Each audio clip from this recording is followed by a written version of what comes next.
बोलो जयकारा, बोल मेरे श्री गुरु महाराज की जय। छछा छोरे दास तुम्हारे, दास दासन के पानी हारे। छछा चारो दोत तेरे संता, अपने कृपा करो भगवंता। तो प्रेमियों, ये पुरुषार्थी पुरुष ही सत्संग में जाकर साधु संगत और सतगुरु की सेवा करके उनकी प्रसन्नता द्वारा परमार्थ की प्राप्ति कर सकता है।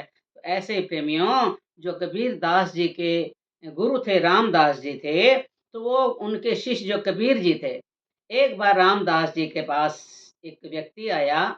कहने लगा, महाराज हम गृहस्थी हैं और हमें कुछ नाम दीक्षा चाहिए, हमें कुछ ज्ञान चाहिए।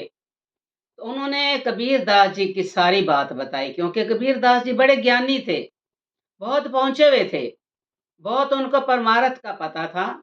कबीर दास जी की सब उनको कथा सुनाते कि संतों की सेवा करी है तो कबीर दास जी ने करी है। कबीर दास जी की बात सुन करके जो शिष्य था, जो व्यक्ति आया था, वो रामदास जी का शिष्य बन गया। महाराज मुझे नाम शिक्षा दे दो, मैं आपका शिष्य हूँ।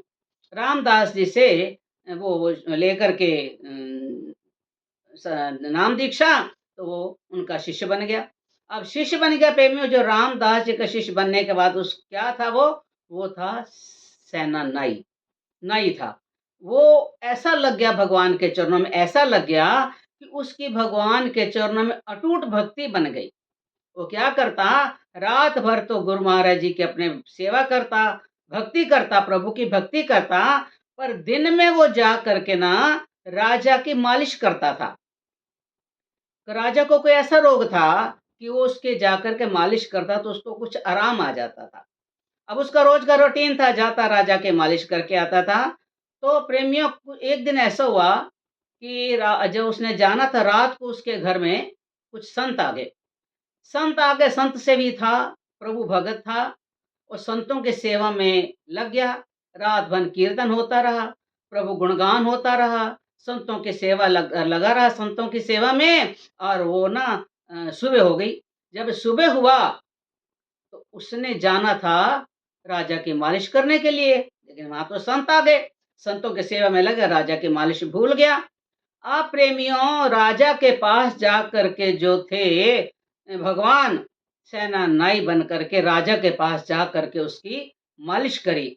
मालिश करी, ऐसी मालिश करी, उसका जो रोग था वो दूर हो गया। राजा ने देखा, ये आज तूने मालिश बहुत बढ़िया करी है, तो मेरा तो सारा रोग ही दूर हो गया है। उसने क्या करा, राजा ने अपना जो गले में हार था, उसका स्वर्ण हार था, उतार करके उसने उसको इनाम में दे दिया। अब वो इनाम में लेकर के चले गए थे तो भगवान। अब जब सवेरा हुआ, संतों को विदा किया, तो सेना नाई को याद आ गया कि ओ, मैं तो आज राजा के यहाँ मालिश करने नहीं गया। अब मैं जाऊंगा तो राजा नाराज होगा। अब मैं क्या करूं? जैसे कैसे डरता डरता वो गया, जा करके राजा से माफी मांगने लग गया। महाराज, ऐसे ऐसे संत आ गए थे, मैं उसमें लीन हो गया, मैं मालिश करने नहीं आ सका, मुझे क्षमा करो। राजा कहता है, ये क्या कह रहे तू मालिश करके गया है मेरी, मेरी मालिश करिए, देख तूने आज ऐसी मालिश करी है कि मेरा तो सारा रोग ही दूर हो गया है, और मैंने अपना हार भी तेरे को दिया है। एकदम से वहां पर उसके आंखों में पानी आ गया। वाह मेरे मालिक, अगर मैं संतों की सेवा में लगा हुआ था तो आपने मेरा काम करके, नाई बन के आपने राजा की मालिश कर दी। तो अगर आप मेरी ड्यूटी इतनी दे देते हो, तो प्रेमियों, संतों की सेवा जो है उस पे भगवान भी खुश हो जाते हैं। कभी संतों की सेवा खाली नहीं जाती। दिल से की हुई सेवा, श्रद्धा से की हुई सेवा, आज्ञा से की हुई सेवा, प्रेम से की हुई सेवा बहुत रंग ला देती है। तो राजा को जब पता चला कि ऐसी बात है, तो राजा के मन में भी आ गया कि ओहो, कहते मैं तो आया ही नहीं। कहते तुम आए हो। तो राजा भी समझ गया, ये तो भगवान के रूप में, सेना नाई के रूप में भगवान आए हैं। तो राजा भी एकदम से उसके विचार बदले और वो भगवान के चरणों में लगे। प्रेम, सेवा में बहुत ताकत है। जिसके अंदर सेवा है, सेवा का सत्संग और सेवा की जो महानता है, उसका तो कोई अंत ही नहीं है।